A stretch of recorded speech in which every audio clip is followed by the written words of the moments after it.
오늘 다윗이 우리에게 보여주고 싶은 것은 우리 신앙생활의 핵심이 무엇인가, 어디에 있는가 하는 것입니다.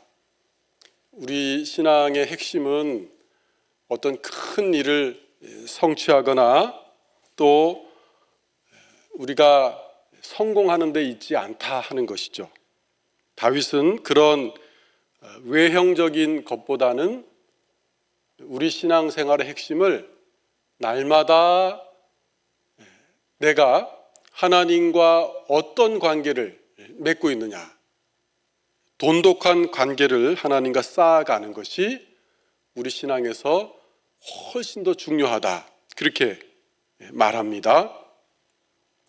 하나님과의 관계를 돈독하게 쌓으면 우리가 어떤 상황 또 어떤 형편에 처하게 되든지 하나님을 한결같이 신뢰할 수 있기 때문입니다. 다윗은 바로 거기에 우리 신앙의 핵심과 목적이 있다, 그렇게 말씀합니다. 사실 다윗도 한때 하나님 앞에서 많은 것을 이루었죠. 또 위대한 일을 성취하려고 힘썼고, 다윗이 한때 그랬던 것처럼 우리도 살면서 계속 무엇을 이루려고 하는 그 속성이 있습니다, 우리 안에는. 그런데 다윗은 이제 그런 일을 멈추었다고 말합니다. 그러면서 어머니 품에 안긴 어린아이처럼 모든 것을 하나님께 맡기고 영혼의 평안을 누리는 것이 훨씬 더 귀하다, 그렇게 고백합니다. 과연 그렇습니다. 우리가 부족하고 지금까지 살면서 개인적으로 또 사회적으로 신앙적으로도 별로 이룬 일이 없다고 할지라도, 그래서 외적으로는 우리가 크게 보일 것이 없다고 할지라도 그래도 하나님과 나와의 개인적인 관계가 더 돈독해졌다면 그것이 훨씬 더 좋은 일입니다. 한 사람이 많은 일을 성취했다고 해도 그가 내면에서 하나님과 소원해졌다면 그것은 좋은 일이 아닙니다. 따라서 우리는 날마다 하나님과 관계 속에서 하나님 사랑을 누리고 성령께서 내 마음에 부어주심으로 하나님이 우리 가운데 충만히 부어주신 사랑을 누리며 또 하나님과의 그런 관계를 쌓는 일에 힘써야 하는 것이죠. 일의 성취는 그 다음에 오는 것입니다. 그래야 하나님께서 우리 삶에 어떤 성공을 주시고 우리를 높은 위치에 올려주셔도 뒤탈이 없는 것이죠. 하나님과의 관계는 뒷전인 채 삶의 성취나 외형적인 성공에만 몰두하면 반드시 그것 때문에 문제가 생깁니다. 교만해지거나 영혼에 심각한 위기를 맞게 될 것입니다. 그 점에 대해서는 성경이 우리에게 너무나 잘 보여주고 있죠. 성경에는 삶의 가장 높은 정점까지 올랐다가 거기서 급전직하해서 영적인 나락으로 떨어진 그런 인물들을 우리에게 생생하게 보여줍니다. 대표적으로 솔로몬 왕이 그랬죠. 솔로몬 왕은 화려하게 등극했습니다. 그의 치세는 이스라엘에서 가장 넓은 국토, 단에서 브엘세바까지 태평성대를 이루고 그렇게 살았다고 성경은 평가합니다. 수많은 외국 사절들이 자발적으로 찾아와서 조공을 바쳤습니다. 솔로몬의 지혜가 고대근동, 그러니까 당시로서는 세상이죠. 세상 모든 곳에 퍼져서 먼 나라에서도 그의 지혜를 듣기 위해서 찾아왔습니다. 더군다나 그는 길이 남을 성전을 하나님께 지어서 바쳤습니다. 이토록 화려한 성공을 거둔 후에 솔로몬은 어떻게 됩니까? 완전히 급변합니다.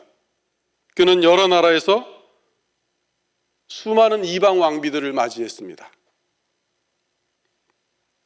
그리고 왕비들이 함께 모시고 온 그런 이방 우상들의 유혹에, 왕비들의 유혹에 넘어가서 우상을 섬기기 시작했습니다. 하나님이 그에게 꿈에 2번이나 나타나셔서 그러지 말라고 말씀했음에도 불구하고 솔로몬은 하나님을 거역했습니다.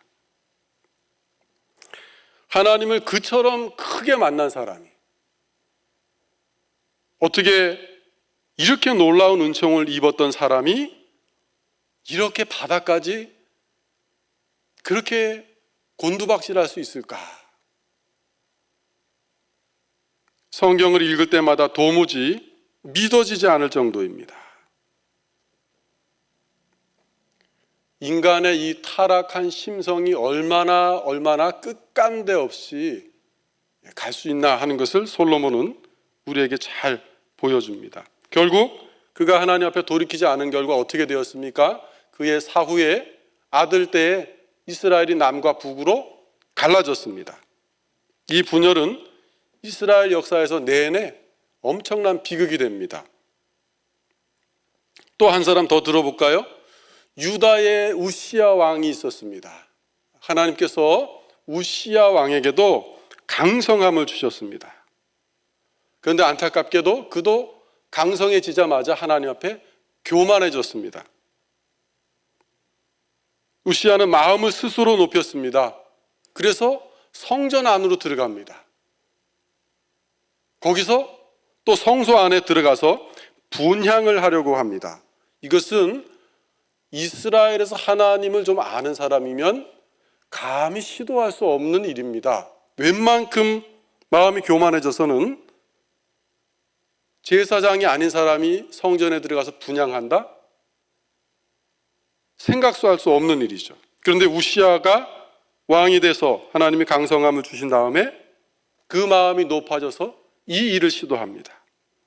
그 모습을 본 제사장 아사랴가 용맹한 동료 제사장 80명과 함께 뒤따라 들어가서 왕에게 외쳤습니다. 우시야여, 여호와께 분향하는 일은 왕이 할 바가 아니요 오직 분향하기 위하여 구별함을 받은 아론의 자손 제사장들이 할 바니 성소에서 나가소서.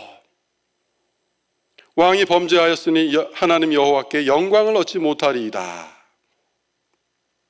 이 말을 듣고도 우시야는 어떻게 했습니까? 화를 냈습니다.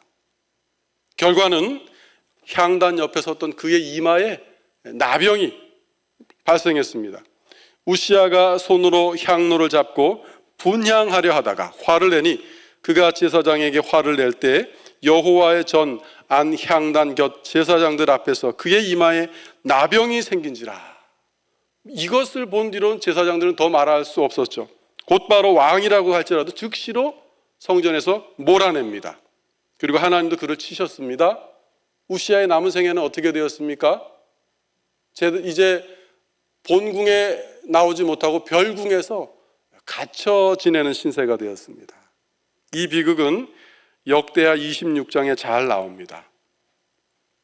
그러나 다윗 왕은 그러지 않았다. 그게 성경의 평가입니다. 중세에 유대인 주석가 김치가 있습니다. 김치. 재미있죠? 이름이 김치입니다. 이 유대인 주석가가 다윗에 대해서 이렇게 주석했습니다. 사무엘이 그에게 기름을 부었을 때 그의 마음이 높아지지 않았다. 또 그가 골리앗의 목을 뱄을 때 그의 눈이 교만해지지 않았다. 그는 왕위에 복권되었을 때 너무 큰 것을 따라 행하지 아니했고 언약궤를 예루살렘으로 가져왔을 때 그에게 너무 기이한 것들을 피했다. 이렇게 다윗에 대해서 아주 간결하게 그가 얼마나 하나님 앞에 마음이 교만해지지 않으려고 힘썼는지 평가해 줍니다. 왕은 자고로 가장 높은 자리에 있기 때문에 이 하나님 앞에서 겸손은 특별히 이스라엘 같은 이 신정 국가에 있어서는 당면한 최대 현안 중 하나였습니다. 그래서 늘 자기 옆에 율법서를 놓고 그것을 읽으면서 하나님 안에서 겸손하도록 그렇게 힘써야 됐죠.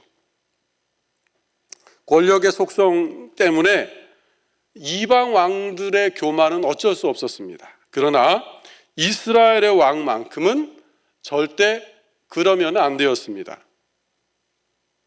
왕은 군림하는 자리가 아니고 백성을 섬기는 목자임을 늘 기억해야 했습니다.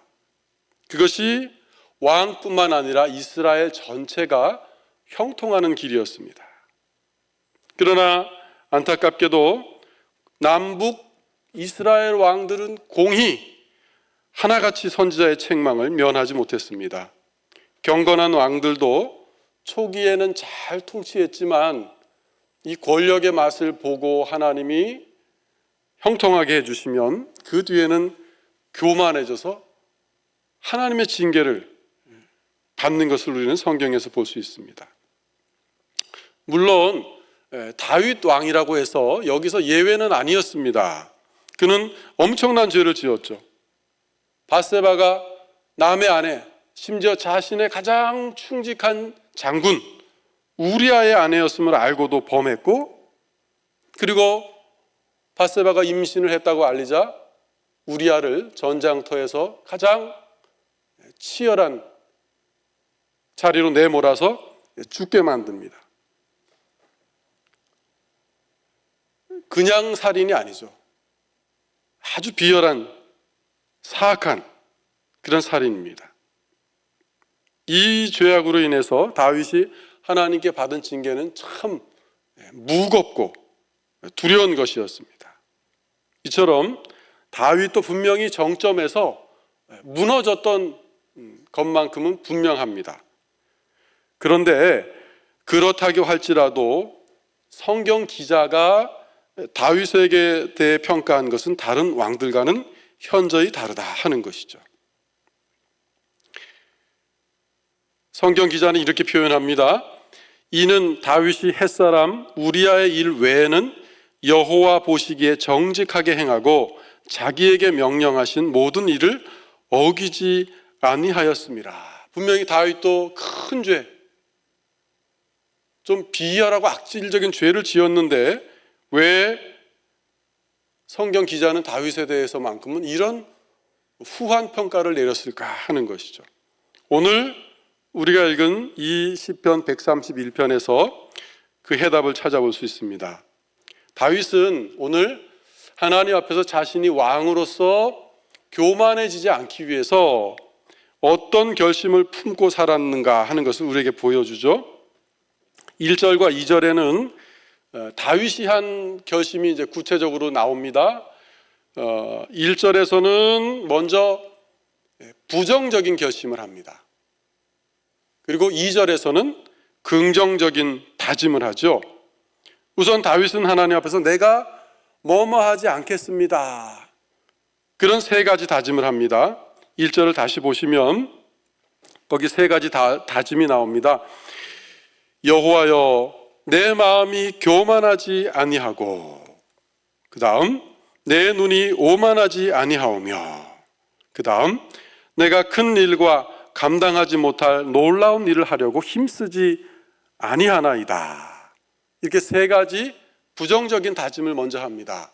여기서 다윗이 마음과 눈이라고 표현한 것은 이제 그 자기 신체의 일부로 인격 전체를 표현하는, 성경에서 말하면 제유법적인 표현이다, 그렇게 볼 수 있습니다.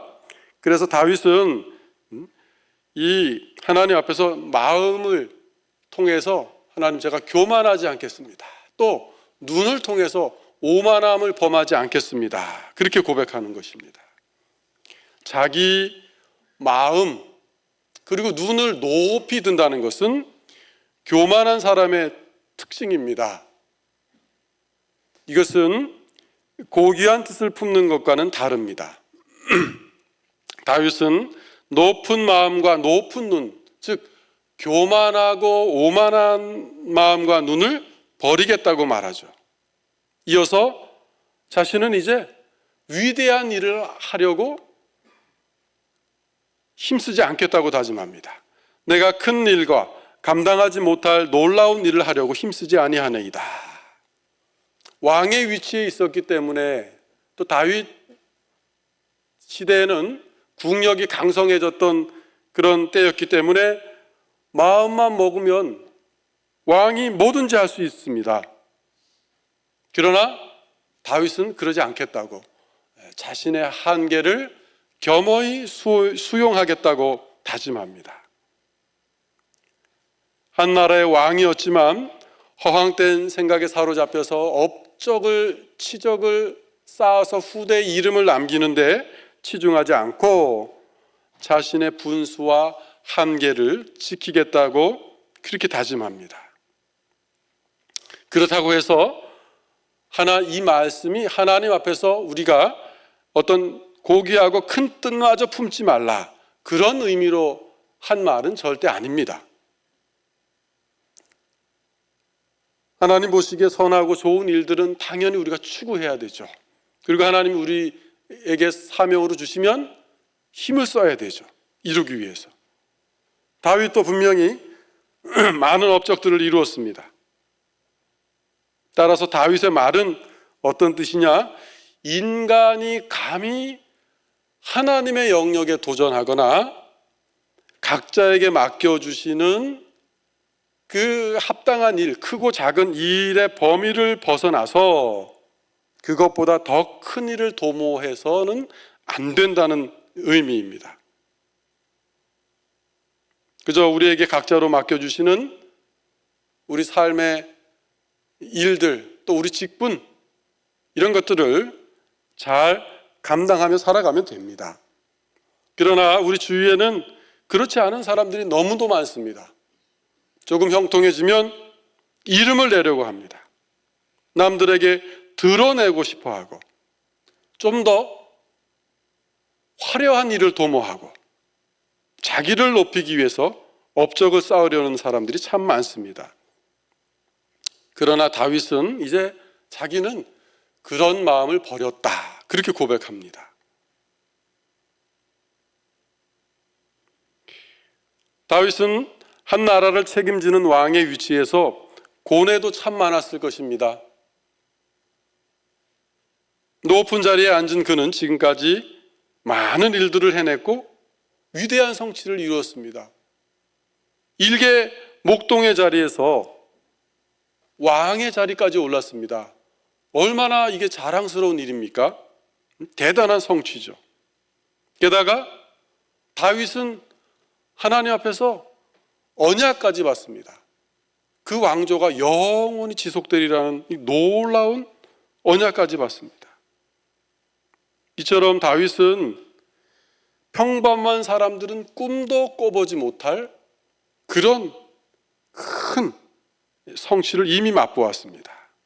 하지만 다윗은 이 과정에서 분명히 정신적인 위기를 겪었을 것입니다. 큰 일과 성취를 이룬 거기서 이제 자칫 반 발자국만 더 나가면 교만에 이를 수 있는 것이죠. 그리고 그런 사람들이 부리는 교만은 그럴 수 있지, 그렇게 인정해 주는 분위기 아니겠습니까?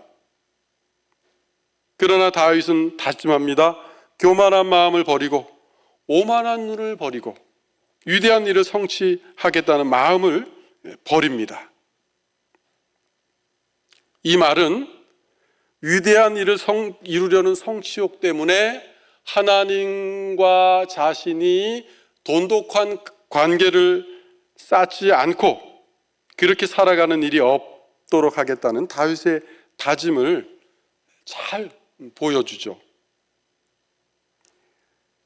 하나님과 돈을 함께 섬길 수 없듯이 하나님과 내 야망도 함께 갈 수 없습니다.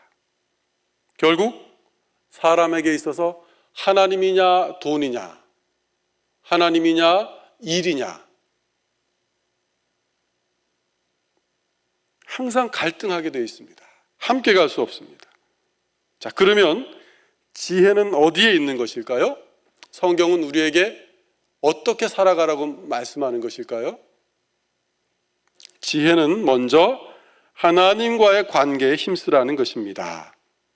하나님을 신뢰하고 하나님과 돈독한 관계를 쌓아가는 일에 먼저 힘쓰라는 것이죠. 그런 다음에 하나님이 주시는 은혜와 능력으로 삶의 진취적인 하나님이 주시는 어떤 꿈을 이루는 데 힘쓰라는 것이죠. 그러면 큰 일을 이루어도 높은 자리에 올라가도 교만해지지 않을 수 있다는 것입니다. 오히려 하나님이 나를 이 일에 쓰셨구나 하는 것을 알기 때문에 더 겸손해질 수 있는 것이죠. 그런데 사람이 이렇게 하나님 없이 높아지면, 욕망에 눈이 멀면 반드시 하나님과 멀어지게 되어 있습니다. 눈과 마음이 높아집니다. 교만과 오만이 내 안에서 솟아오르죠. 하나님이 은혜로 주신 것들도 자기 힘으로 이루었다고 생각하기 쉽습니다. 그래서 자부하게 되죠. 아담과 하와가 하나님 말씀을 어기고 선악과를 따먹은 근본적인 이유가 뭡니까? 그가 하나님의 말씀이 아닌 다른 소리, 마귀의 말을 들었기 때문에 마음이 높아졌습니다. 그들은 하나님처럼 될 수 있다 하는 마귀의 말을 듣고 교만한 마음을 품었습니다. 이처럼 인간의 교만은 아담의 타락 이후로 보편적인 악입니다. 제 안에도 있고 여러분 안에도 있고 부인할 수 없는 악이 마치 우리의 본성처럼 들러붙게 된 것이죠. 그러나 다윗은 언제부터 이런 위험을 감지하고 계속 왕의 위치에 있었지만 이런 고백을, 이런 마음을 품고 살았기 때문에 겸손할 수 있었습니다. 이것을 가장 잘 보여주는 장면이 밧세바와 간음을 한 후에, 아마 시간이 몇 년이 지났을 것 같습니다. 마음이 굳어질 대로 굳어질 그런 시기가 지난 후에 그럼에도 불구하고 나단 선지자가 와서 다윗에게 비유를 들며 당신이 그 사람입니다 하고 책망했을 때 바로 하나님 앞에서 왕이 아니고 선지자 앞에서 하나님의 말씀을 듣고 떠는 한 인간으로서 무릎을 꿇는 장면에서 우리는 다윗의 겸손함을 알 수 있습니다. 한 나라를 좌지하는 왕의 입에서 나오는 이 고백, 내가 여호와께 범죄하였나이다. 이게 얼마나 대단한 고백인지 모릅니다.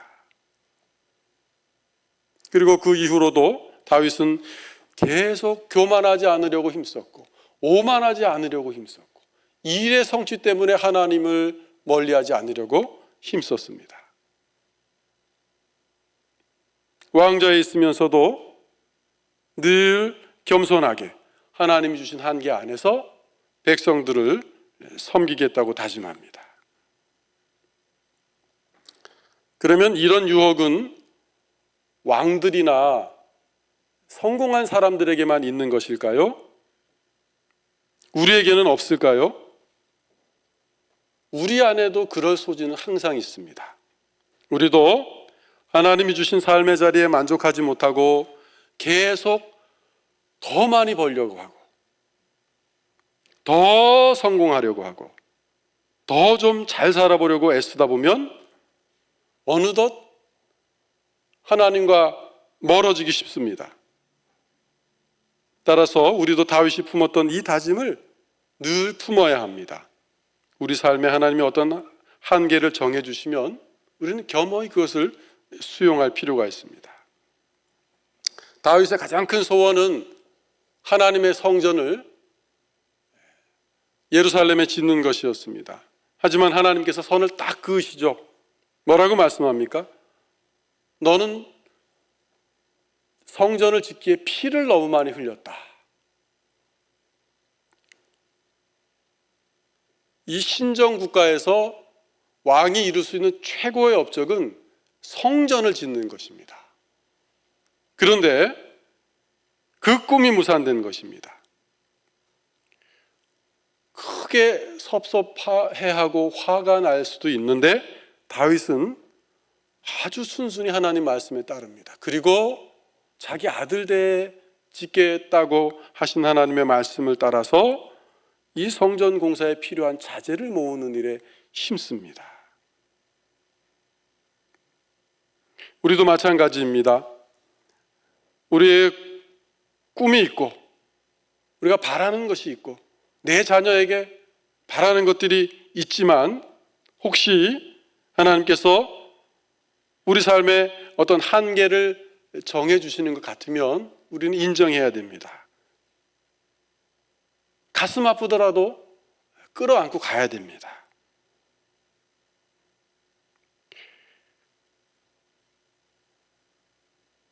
그리고 우리가 날마다 힘써야 할 일은 하나님과의 관계를 두텁게 하는 일이다 하는 것이죠. 다윗은 이처럼 뭐뭐 하지 않겠습니다 라고 3가지 다짐을 한 다음 한 가지 긍정적이고 적극적인 결심을 합니다. 2절을 보시면 실로 내가 내 영혼으로 고요하고 평온하게 하기를 젖된 아이가 그의 어머니 품에 익슴 같게 하였나니 내 영혼이 젖된 아이와 같도다. 무슨 말씀입니까? 모든 것을 하나님께 맡기고 고요하고 평온한 마음을 유지하면서 살아가겠다는 것이죠. 그러면서 다윗이 자신을 비유하기를 젖된 아이에 비유합니다. 여기서 젖된 아이는 갓난 젖먹이가 아니고 한 서너 살쯤 되는 이제 엄마 젖을 막 뗀 그런 아이를 말합니다. 아이를 키워보셔서 다 아시겠지만 아이가 엄마 젖을 먹다가 이제 엄마가 젖을 떼려고 하면 아이가 보통 어떻게 합니까? 난리가 나죠? 얼굴을 엄마 가슴에 막 부비고 젖을 더 먹겠다고 울고 불고 난리를 칩니다. 그러나 엄마는 이제 아기를 사랑하기 때문에 아이가 젖을 떼고 이유식을 먹어야 할 때가 왔다는 걸 알기 때문에 단호하게 대처하죠. 그래서 어떻게 합니까? 어떨 때는 젖꼭지에 쓴 약을 바릅니다. 그리고 그것을 애 입에 갖다 대기도 합니다. 제가 딸셋 아들 하나 키웠는데요, 애들 중에 하나 보니까 젖대는 게 유독 힘든 애가 있었습니다. 얘는 막 얼마나 난리를 치는지 결국 엄마가 젖을 한 번에 못 떼고 2번에 뗐습니다. 그런데 아직 젖을 떼지 않은 젖먹이도 그렇고 젖을 뗀 후에 아이도 엄마 품만큼은 무조건적으로 신뢰합니다. 그러나 이 갓난 아이와 이제 서너 살 되어서 엄마 젖을 완전히 뗀 아이가 엄마를 신뢰하는 것은 큰 차이가 납니다. 왜? 젖을 완전히 뗀 아이는 이제 엄마와의 분리를 한번 경험했기 때문에 그 다음 엄마 품이 얼마나 소중하고 포근한지를 경험적으로 아는 것이죠. 갈등을 전혀 모르는 젖먹이가 갓난아이가 엄마 품을 신뢰하는 것하고 다릅니다. 젖을 뗀 다음 홀로 앉아서 이유식을 먹는 과정이 없다면 아이는 사랑하는 엄마의 품이 얼마나 좋은지 충분히 모를 것입니다. 그래서 젖된 아이는 엄마 품을 더 기뻐하고 신뢰하게 되죠. 우리도 마찬가지입니다. 삶이 형통할 때는 하나님을 믿는다는 고백이 쉽습니다. 그 당연하죠. 그리고 하나님을 신뢰하기도 쉽습니다. 하나님께서 우리 삶에 형통함을 주실 때 우리는 감사하고 기뻐하는 마음을 갖습니다. 그러나 형통함이 계속되면 어느덧 이게 당연하다고 생각합니다. 모든 것이 하나님이 주신 은혜요 감사인데 그 사실을 잊고 살아갑니다. 그러다가 무언가 삶의 결핍을 맛보면, 일이 뜻대로 안 풀리면 당황하게 되죠. 그럴 때는 불평이 나옵니다. 시간이 더 흐르면 혹시 하나님이 나를 버리신 건 아닌가 조바심을 갖기도 합니다. 하나님의 사랑을 의심하기 시작하죠. 그리고 고난의 시간이 자기 생각보다 더 오래 지속되면 나중엔 믿음마저 시들해집니다. 그러나 우리는 기억해야 됩니다. 오늘 말씀처럼 우리에게도 영적인 젖을 떼는 시기는 반드시 온다 하는 것이죠. 반드시 온다. 우리 삶의 고난이나 삶의 어떤 어려움, 결핍이 찾아오는 시기는 어떤 시기입니까? 하나님께서 우리 영혼에 젖을 떼는 시기다 하는 것이죠.